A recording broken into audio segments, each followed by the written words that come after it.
We might be too young to have a spotted cow, but we are both diehard Packers fans. I could talk about this for hours.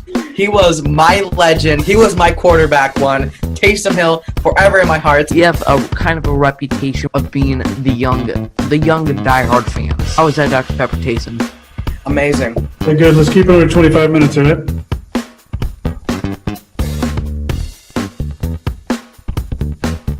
Here we are. Welcome back to episode 94 of the Underage Packers podcast. So glad to have you here. I am Joey, one of your co-hosts here today. Joining me, as always, from the Upper Peninsula of Michigan is my great friend, Big B. Always a pleasure. Always an honor to be talking Green Bay Packers football with you. How are you doing today? Tired because you dragged me out of bed this morning to do this, so I'm tired. Drag you out of bed? You can't. 11 a.m. your time is too early. Yes. I see. I mean, I'm having a Dr. Pepper for breakfast, so that's just all the hype I need. But today on tap for you guys, we got an interview with Maggie Loney of the Packs What She Said podcast from Cheesehead TV.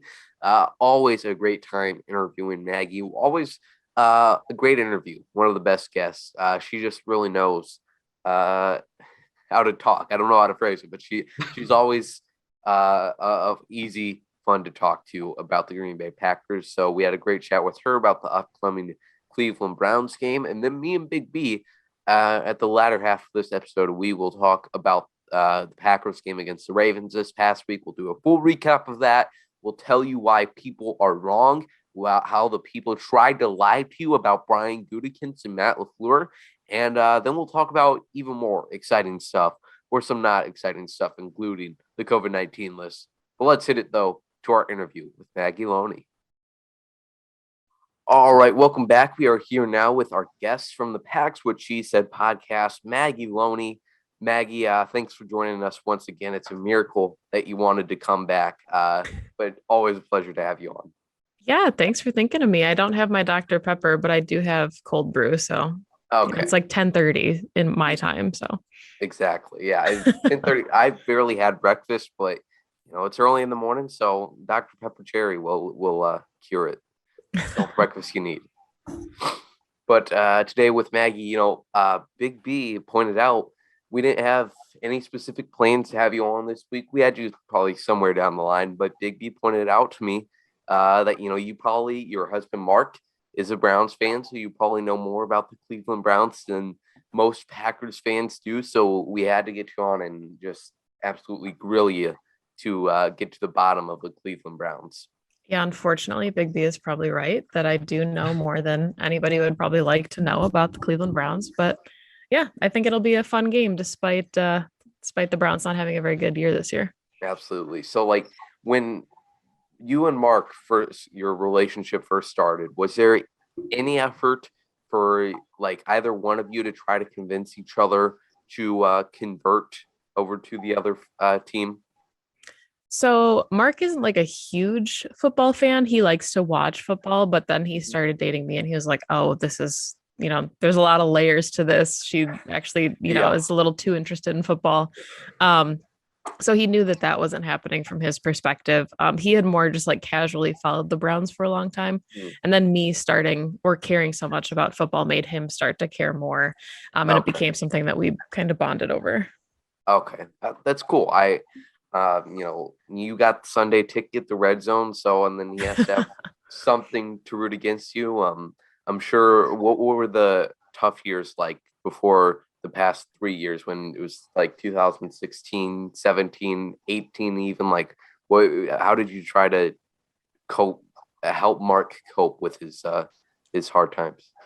So we were actually at the game in 2017 when the Packers played, and we had spent a ton of money to go down to Cleveland, and we bought our tickets. And then obviously Aaron Rodgers gets hurt. So it's the Brett Hundley, Deshaun Kaiser Bowl, and tickets were $10 that day. You could have just gone to the game. But it was fun. It was super cold on Lake Erie. But definitely a fun stadium to go to. Browns fans are awesome. They're a little aggressive, little hostile, but they are fun people. But Mark actually thinks that these years are harder because when you're a Browns fan, you don't have expectations. And now, a lot of people pick them to win the AFC and even be the representative in the Super Bowl this year. And he doesn't like that. he's not used to having expectations and actually being let down when his team loses. So I told him Saturday is going to be a rough day for him, I think. Yeah. Tell Mark he can get used, like, us Packers fans have had to go through that for a while, outside of 2 years of the past 30. But it's all right. We'll take what we can get. But back to the Packers, we'll be talking a little bit more about the Browns game a little later on. A little bit of news here that Packers last night, we found out that three of them made the Pro Bowl, and the Aaron Rodgers, Vontae Adams, and Kenny Clark, three pretty obvious choices. I personally think that really I guess Devondre Campbell could make an argument for, but for me, I think those three were the right choices. And there really wasn't anybody else who played at a Pro Bowl level week in and week out, but we've had some amazing contributions for a lot of different guys, but obviously you're not going to have Yash Nyman or John Runyon make the Pro Bowl. But do you guys think there was any strong Pro Bowl snubs for the Packers this year? Big B, what do you think about Jamal Williams being snubbed? You know, I wasn't gonna bring that up, but yeah, I'm not very happy right now about that. I should have definitely gotten in. Same with Dean Lowry. Oh shoot, we should have started a campaign for Dean Lowry, but yeah, the Lions fans didn't understand the assignment. You were very much like pretty much campaigning. You were invaded Lions fan territory with your Jamal Williams fan page, and you pushed hard for Jamal, and they just like, I'm sure they embraced him, but like they just did not like, they have nothing to root for. So they should have at least got some motive going with Jamal Williams. Yeah, they definitely let me down. Yeah. And then it's also a shame we would have definitely have a lot more if 4 of our Pro Bowlers weren't injured. But Corey Linsley, though, went to the Chargers and made the Pro Bowl for the first time in his career. So round of applause there for Mr. Corey Linsley. It always feels like players get picked just a couple years late, because you don't get the national recognition and then you finally have it. And that's when you get the Pro Bowl, even if it's not your best season. But the Browns had 5 Pro Bowlers, which is kind of strange to think about. So lots of good, talented players coming to Lambeau on Saturday. For sure. So that's Pro Bowl. I love seeing everybody freak out about it, get mad about it. It's always a fun time of the year. Like I said on Twitter last night, it's Pro Bowl votes, Madden ratings, and the NFL Top 100 list. I'm sure players care a little bit about the Madden ratings just for a little bit of bragging rights amongst the league. Pro Bowl votes, some of them when it's in their contract, were bonuses when they make the Pro Bowl. But other than that, I don't think they care at all about the NFL list. Let's see here. I hit on it a little bit about the injured players.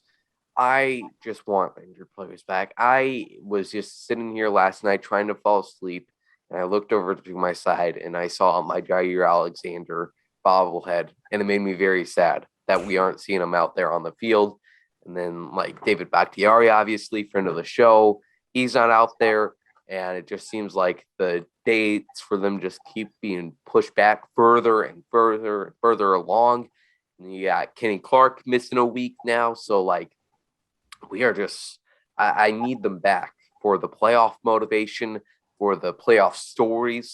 So I'm sure you guys, obviously, every Packers fan, it's impossible to not be sad about the players who are missing out there on the field, but we're still finding ways to win with the players that we got out there. Yeah. I mean, I think that kind of is a testament to how this team is so much different than the teams we've seen previously under LaFleur, and the fact that they are finding ways to win without some of those best players. And hopefully it sounds like Jair could come back relatively soon, but I don't know if there was another Bakhtiari setback. We don't know about Z, Josh Myers. There's a lot of missing pieces here. A lot of unknowns. I like with Matt LaFleur's press conferences, I know everybody wants him to give an answer like, 5 to 6 weeks on this guy, but I genuinely have no clue on how many starters we're going to be getting back. It would not surprise me if it's just Billy Turner or if it's just Jair Alexander, or we get a whole buttload of them back and Josh Myers, Billy Turner, David Bakhtiari, Randall Cobb, Jair Alexander, Zadarius Smith. So either way, we got a lot of questions, a lot of mysteries. But we'll just have to see, and then hopefully by the NFC Conference Championship game, everybody is back and playing at their high level to their full potential. At Lambeau Field. Absolutely. One thing that I want to talk about, just looking ahead to the future a little bit. When you talk about the Packers' future, there's a lot of doubts, a lot of concerns. But I wanted to talk about a good thing that you can look forward to in the Packers' future. And that is Eric Stokes and Jair Alexander and their potential to be one of the best cornerback duos in the league. Both of them, Jair definitely, but Eric maybe, are looking like great steals in the draft for Brian Gutekunst at the cornerback position. And Eric had a really nice game this past weekend against the Ravens, even though Joe Barry had them play off 8 yards in coverage. And then, but Eric made the attempt quickly to get back up to Marquise Brown when the Ravens were just stinking and dunking to him on that final drive. But Big B, what are you thinking on the possibility of Eric Stokes and Jair Alexander probably being the best cornerback duo for the Packers since I don't even know? Well, I was gonna tweet this probably 2 months ago, and I was gonna say Jair and Eric Stokes is what Jair and Kevin King were supposed to be. Definitely. Yeah. I mean, it was so frustrating because we had Jair, we finally hit on him, and then it was just all right, what can we plug in here to make this a great duo? Which, when you have a great cornerback, is great, but then when you have two, obviously, that makes both of them even greater players. I might be making no sense here, but just because there's nobody to throw at. Josh Jackson in the same draft as Jair Alexander. But now it's looking like the 2 first rounders are putting it together, which is exciting to see. Yeah, I mean, I think the nice thing about Eric Stokes is, like you talked about, his recovery speed, where even if Jair is going to be the lockdown guy, Stokes has shown that he's got that ability to do that. And he's got the speed to make up for things, which the Packers didn't necessarily have in Kevin King and haven't had in quite a long time. And, to kind of further your point about who do you throw at, the Packers are also spoiled to have one of the better safety tandems in the league. Even if they had Eric Stokes and Jair, if they had, Kentrell Bryce and Clinton Dix back there, it might be a little bit different than what we're seeing right now with Amos and Savage. For sure. I don't even want to think another day about Kentrell Bryce or the safety duos that we were throwing out there from ever since the Morgan Burnett days were over. And then a few good years of Clinton Dix. After that, it was some rough years out there at safety. I mean, Tremont Williams having to be moved back there was kind of the low point for us, I'd say. But then Gutekunst went out there, realized the need, and like you said, he got Amos in free agency and then Darnell in the draft. So, yeah, I completely agree with you. Those safety group has to be helping out the corners now a lot with Rasul Douglas and Eric Stokes, but then hopefully once Jair gets back, that secondary will be pretty hard to pass on. Absolutely. All right, now Christmas is coming up. It is the second most important thing happening this Saturday. And I just want to ask you guys, Tim Backus did an article on this for Cheesehead TV, but Big B, don't tell me a PlayStation 5. That's not what I'm asking here, but what do you want for a Packers Christmas here? Jamal Williams to just magically appear on the field and play for the Packers again. You just want him to spawn in there. Yes. Okay, that's a solid answer. I want, if we're going that route, I want BJ Raji to come out of his hiatus, and I still think he could throw guys around. And I mean, he would be the help that Kenny Clark needs. In this game specifically, I want 10 inches of snow. I want it to be an absolute blizzard. I really wanted that for the game I was at 2 weeks ago against Chicago. That didn't happen. So make up for it. Make this a Christmas, a magical game, a snow globe at Lambeau Field, and I'll be happy. Maggie, I probably took away one of your number one answers in BJ Raji, but what is on your Packers Christmas list? I'll one up you then and say that I want BJ Raji to catch Aaron Rodgers' 443rd touchdown.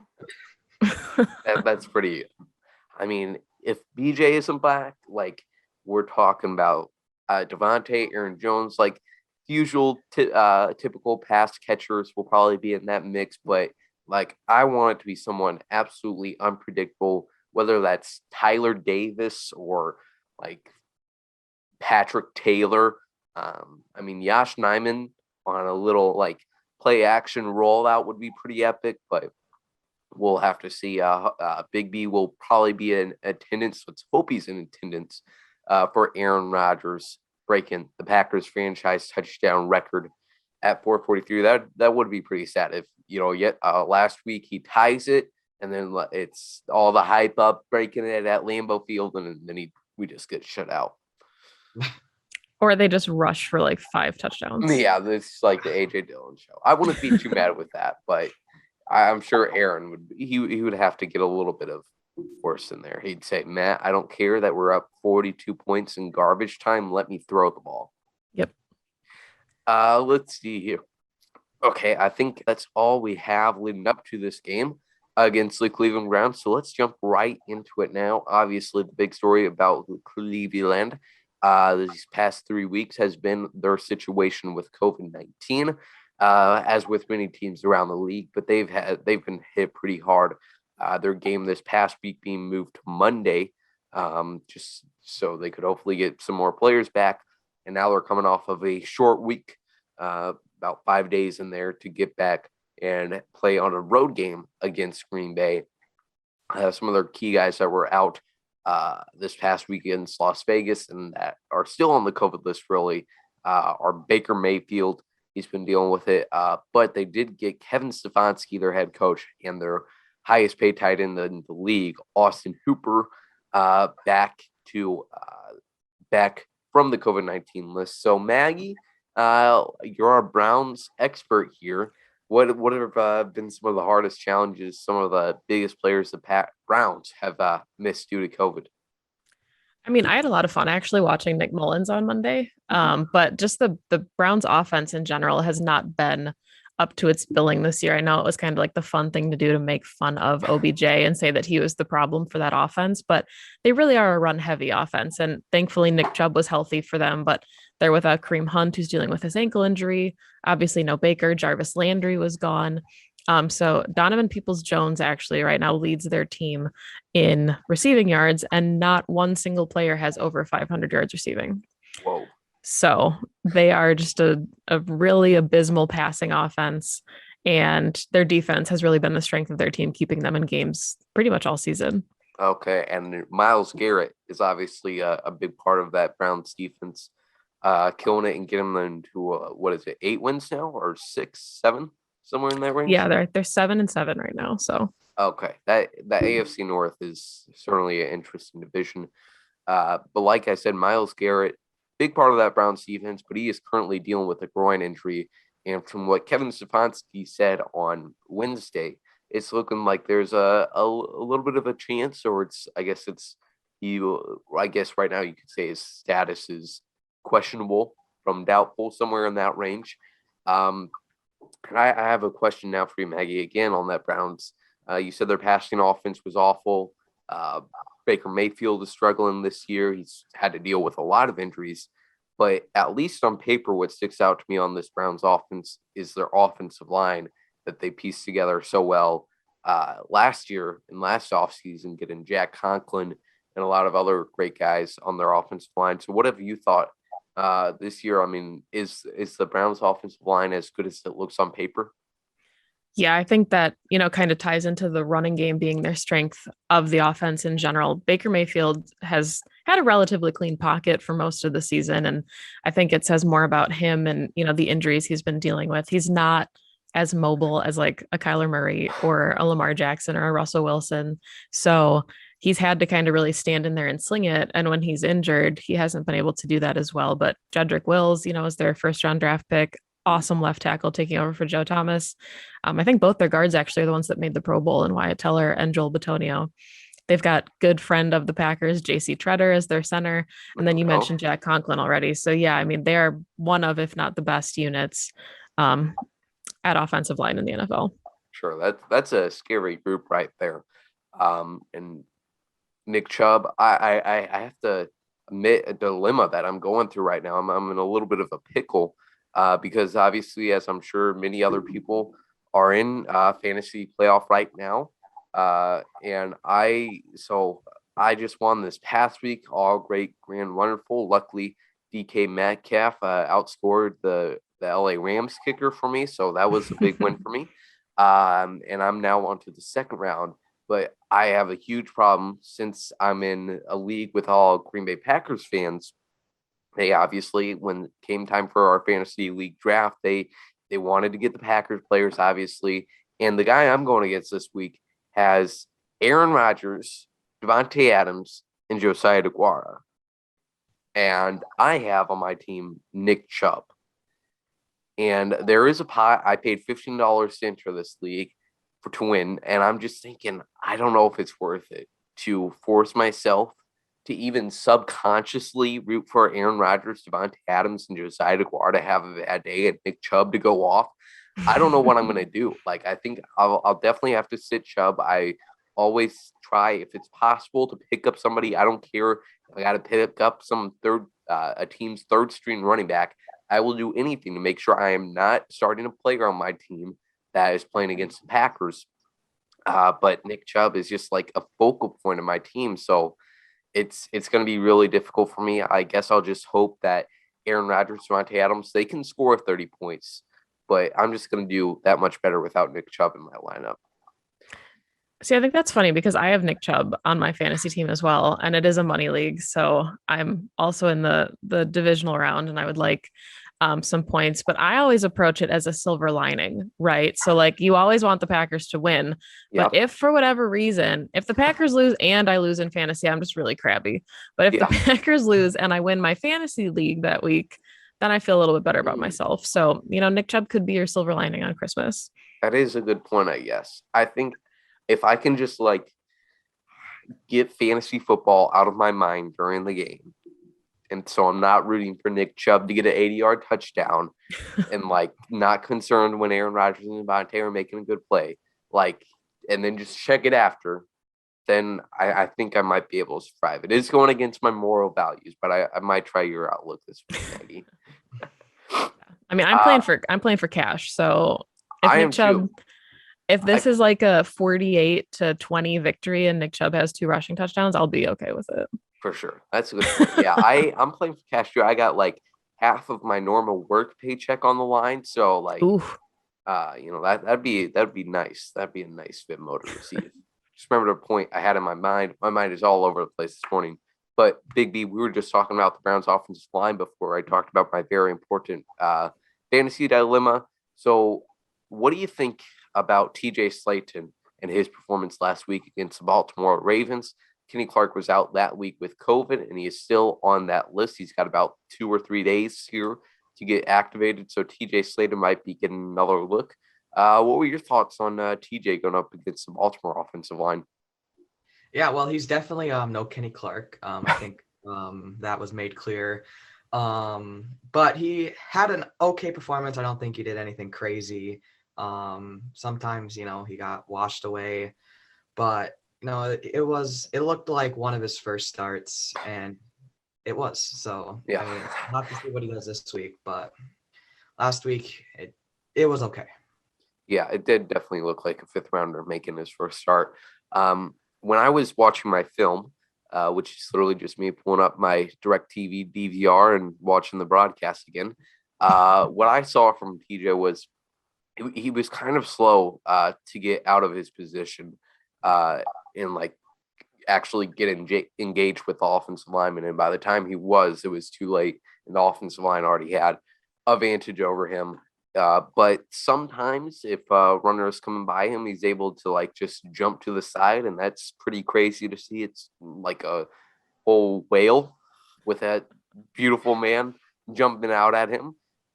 So we'll have to see. Hopefully Kenny is back. Like you said, I definitely appreciated Kenny Clark even more. He's already one of my favorite players, but seeing him not in there against a mobile quarterback really had me appreciate Kenny after this past week. Let's see here. Now we got the defensive rankings for the Cleveland Browns here. They have the 9th ranked run defense in the league and the 8th pass defense. However, that was before they had all these COVID situations. One big one, obviously, is a rookie cornerback in Greg Newsome dealing with COVID. He's a cornerback for them, so that'll be definitely something to watch. Other than that, we hit on Myles Garrett. We hit on all the other injuries they got going on. But Maggie, Big B, anything else you want to touch on for this Cleveland Browns game? I think, this game is going to come down to Kenny Clark and the defensive line against Nick Chubb. The Packers have put up 30 plus points in the last 4 weeks. They're at home on Christmas at Lambeau, fighting for the number 1 seed. I think they're going to score a ton of points. And I just don't see the Browns, especially offensively, being able to keep up with that. I think Baker's going to toss up a couple picks, and it's just could be a long day for them if Nick Chubb isn't having a ton of success on the ground. I truly hope so. I have just been looking forward to this game for so long. Obviously, Maggie, are you going to the game? I will be there. Yeah, Mark and I will be there. Okay, that's awesome to experience that. And I this just has so much potential to be like such a storybook perfect game for the Packers, like just continuing their dominance over the NFC, their offense continuing to get hot at the right time. So I'm definitely looking forward to it. Big B, what thoughts do you have on this Browns game? You're also going to the game. Yes, I am also going to the game. Just in case you didn't know, I just wanted to remind you. Yes. I'll just say prediction, Devontae gets 2 touchdowns. Okay. I like That's it. a nice one. Well, let's end it off with our crazy predictions that I always love to do, of just like some random things going on. I'll start us off to set the tone here. And I will say that Tyler Lancaster is going to have a big day, and he's going to shut down Nick Chubb pretty quickly. Big B, you got the Devontae touchdown. What would any other bold predictions you got? Let's see. Rasul Douglas will get a pick 6. Let's go. That's pretty much that's really predictable. Yes. Maggie, what wild prediction you got for this game? My wild prediction is that special teams does not make a mistake. Whoa, that might be too unrealistic there. I don't know if that we can count that. Anyways, be a fun one at Green Bay at Lambeau Field this week. I'm looking forward to it, obviously. Thank you, Maggie, for joining us. Always a pleasure, like I said. We'll talk to you later. Thanks, guys. All right, that was a fun time with Maggie. I think I've said I'm looking forward to this game about 20 times, but it is the truth. It is indeed the truth that I am looking forward to this snow globe magical type game that Hallmark movies should be made about. I'm sure they'll be filming a Hallmark movie there. Big B, you're probably going to be an extra in a Hallmark movie where 2 people fall in love at a Christmas football game. Every Hallmark movie is literally them kissing at the end. Everyone. It's really annoying. I have watched the same movie but different plot. Exactly. It's not even different plot. It's just like different character, different setting. Or it is a different plot, but it has the same like resolution, climate. Like it has the same story arc. Like I watched one Hallmark movie once with my dad, and then like again, I was like a few days later, I was just like on my phone, kind of watching / listening. I'm like, how is this different? Isn't this the exact same story where this busy single mom goes out there into the world and she's too busy for Christmas time, and she's just trying to make it by. And then here comes this hot guy who's ready to save her world and show her what Christmas is really about. You're so dead on too, which is the sad part. Yeah, and then like there's the different kind of boxes to pick from, like different starting points. Like you could either go like a farm one to appeal to the Southerners, or like big city type things. So like Hallmark, they really got it down on their Christmas movies. Now let's get back to some actual Packers football. We'll have to see what Hallmark movies end up being shot at Lambeau Field on Saturday. But let's see here. Big B, I know you are so excited to talk about this because I put this in the script and you're like, what what is going on in your mind? It's December 23rd, but I wanted to talk about the NFC Championship game on probably January or sometime in late January, just because we have come to the time of the year of the football season where the Packers are good, like usual. And they are the top seed in the NFC, which is kind of a new thing, something that we're not used to, except that's kind of become a commonality since Matt LaFleur was hired in 2019. So that's fun. And it's like now every single piece of content I consume is about the Packers. I obviously every single thing I do beforehand in life involves the Green Bay Packers somehow, but now I'm just like on an IV to Green Bay Packers content at this point because like I just want to fully embrace this team, fully like love and get to know their personalities on this team like I know them, so that when they finally win the Super Bowl, it's a great feeling. And I'm not only happy because the Packers win the Super Bowl, but I'm happy because Josh Nijman's dreams are coming true and Mercedes Lewis, after somehow sticking on an abysmal football franchise for most of his career, finally gets his dreams to come true. And he's just a hero for this team. So, like, basically what I'm saying here, Big B, is I am ready to cry when the Packers win the NFC Championship. That's what I'm saying. Wow. All right. I mean, I was talking about this last night with a few buddies, and what do you think would be like most exciting? Would it be like more exciting to win the NFC Championship game or win the Super Bowl? Like, obviously, winning the Super Bowl is the ultimate goal, but do you think it would feel like such a like not a weight lifted off your shoulders, but just like finally, if they win the NFC Championship game this year? I would think, especially what we've been through like the past 45 off seasons with drama literally every single year. Yep. And losing back-to-back NFC Championship games. I think we'll feel more accomplished, more confident if we win the NFC Championship game. And if we win the Super Bowl, that's pretty much extra, you know? Yeah, I think what I'm going to do before this year's NFC Championship game, I'm going to rewatch all the past 4 NFC Conference Championship games that the Packers were in, like every single one the day before, so that when they win it the day after, like that's just gonna feel good. It would be even more depressing if they lose again, though. Then it's just like I spent 15 hours on this just for them to lose again. That'd be pretty disappointing. But if they win, man, that's like just like all the feelings. Yes. And sad thing is though, Jamal Williams will not get a ring. Will That not is sad. experience But it's so depressing. That's like I am glad though that like besides Jamal Williams, Corey Linsley, I'd absolutely love to see those two guys get a ring and get to experience this. But other than that, it's pretty much the same core group of guys since 2019. And here we are. They've been trying.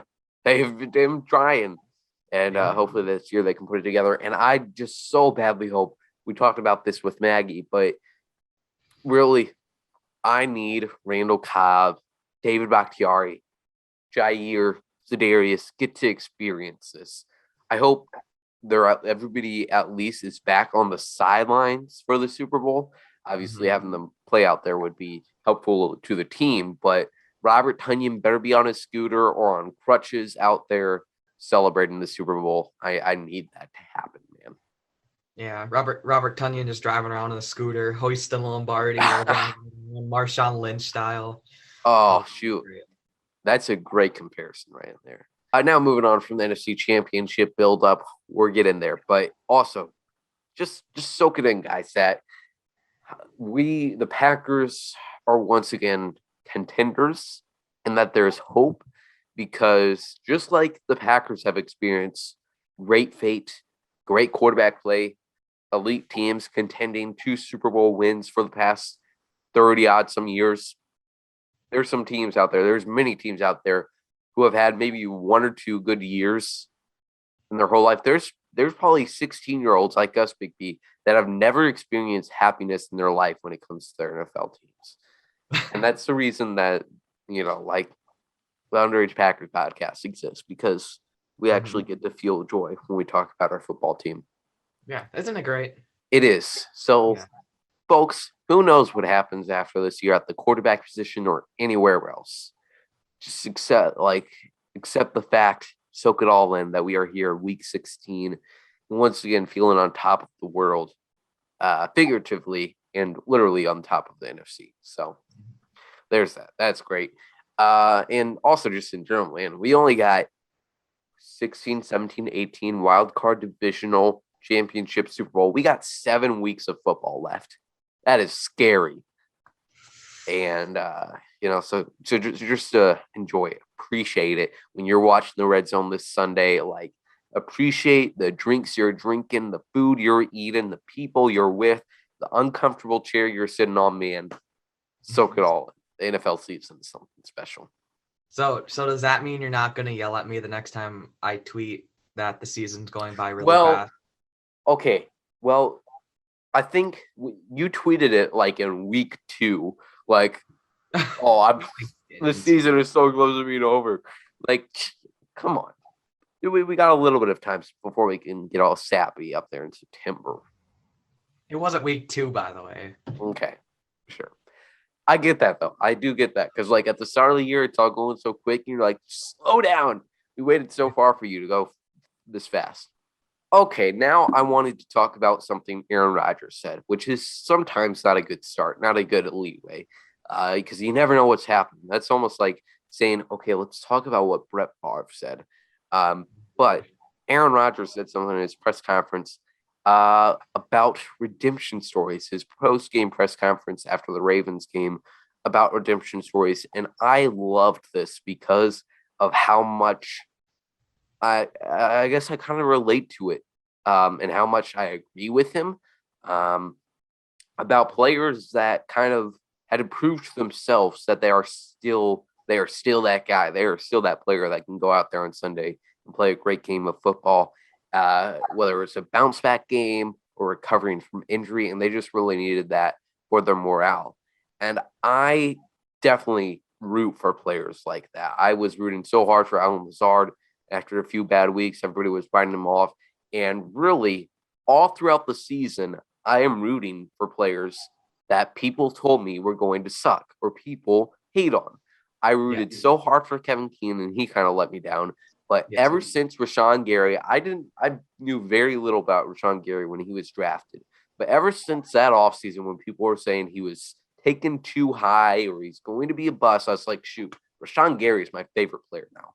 And it got even more after 2020 or 2019 when Preston and Zadarius Smith took a majority of the outside linebacker snaps, and people were like, he's so bad he can't even get there on the field. Shut up. That's a stupid take. And now Rashawn Gary is out here, one of the best pass rushers in the league.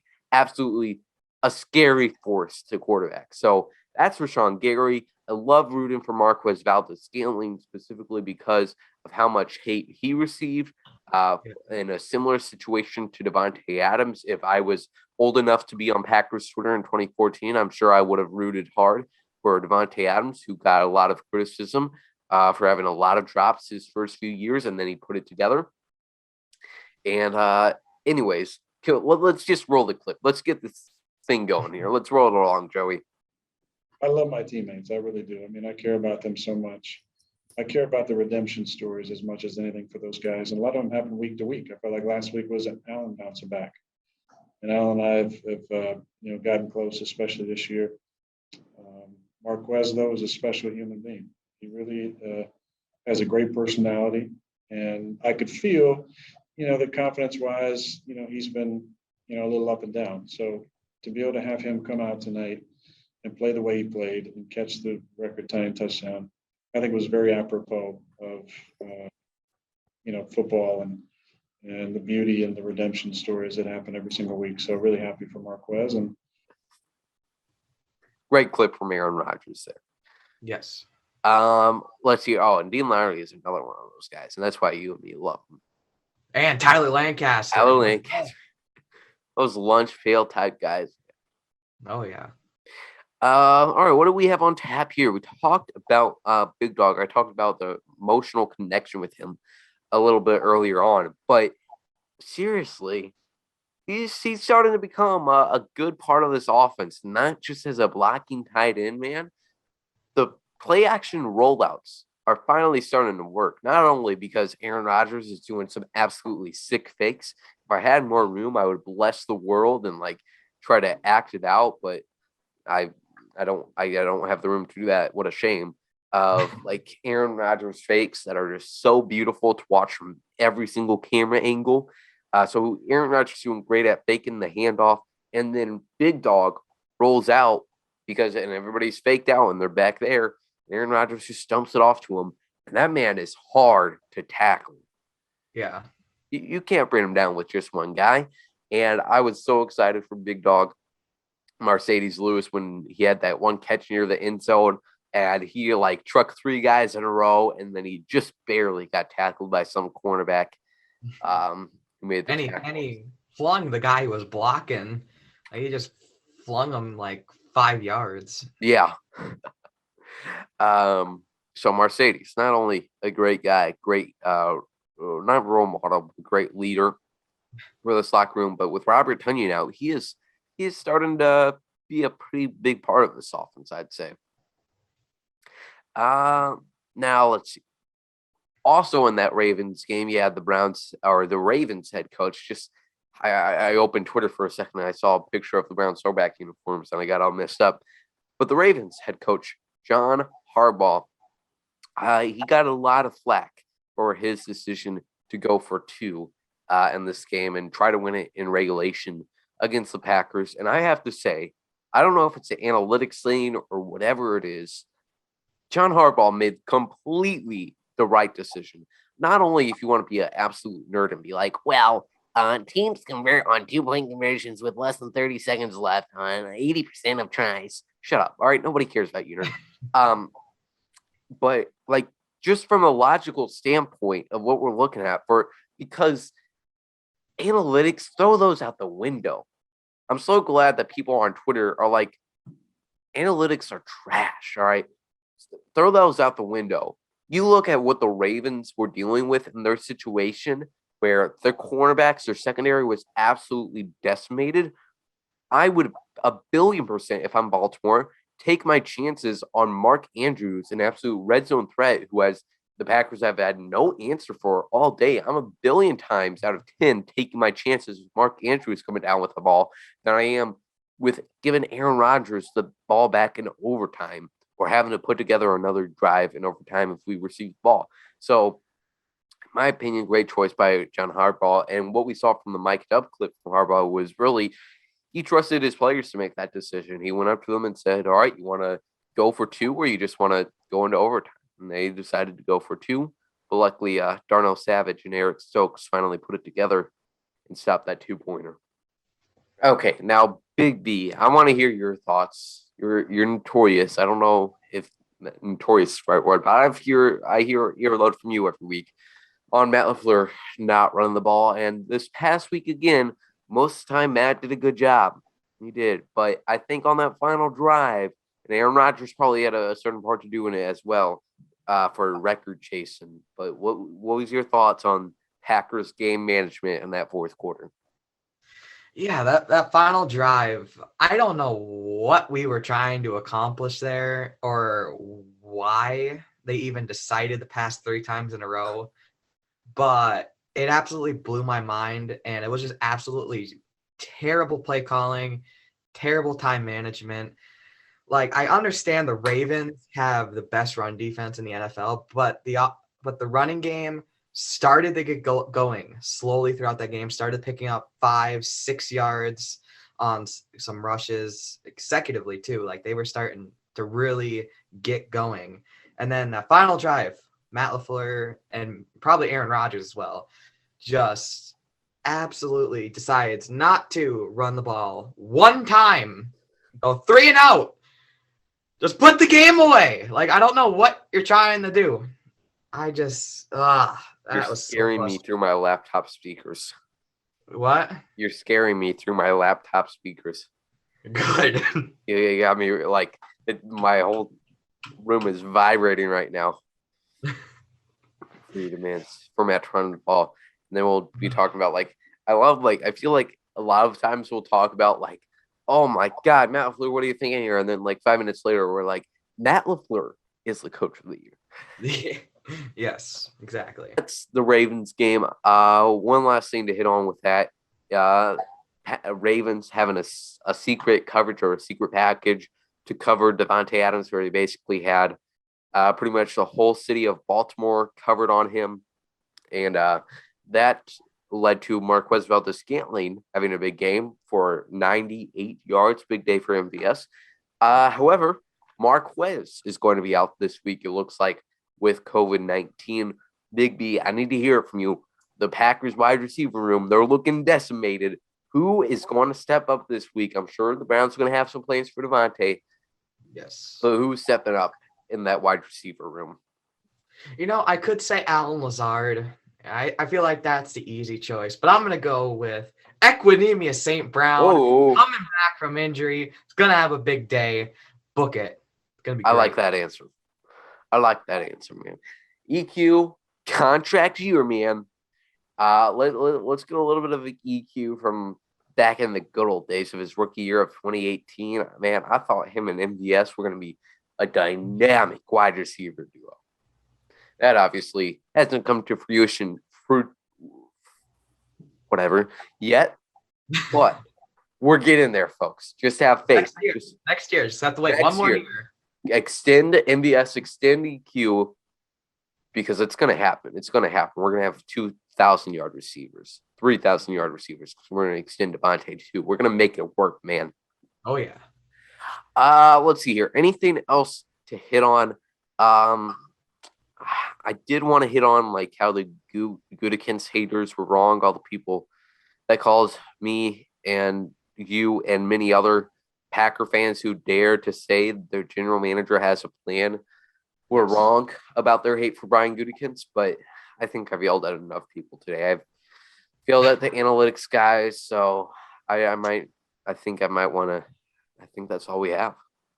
Yeah. You want to? I'm going to bring up the Packers special defensive package for the Ravens wide receivers. I'm playing 7 yards off every play. Like, I feel like that is one part on why the Packers defense looked bad, is because they were trying to take away the home run ball. And who was it? Is it his name? John Harbaugh.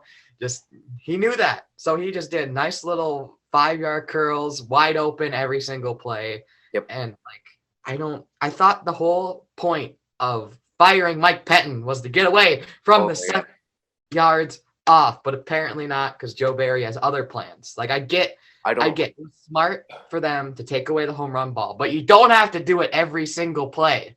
Playing 7 yards off, like, good Lord. Well, it was the Mike Pettin prevent defense that he started playing prevent in the third quarter. Like, they're going to take those 5-yard dumps if you give it to them. Mm-hmm. They're going to take them.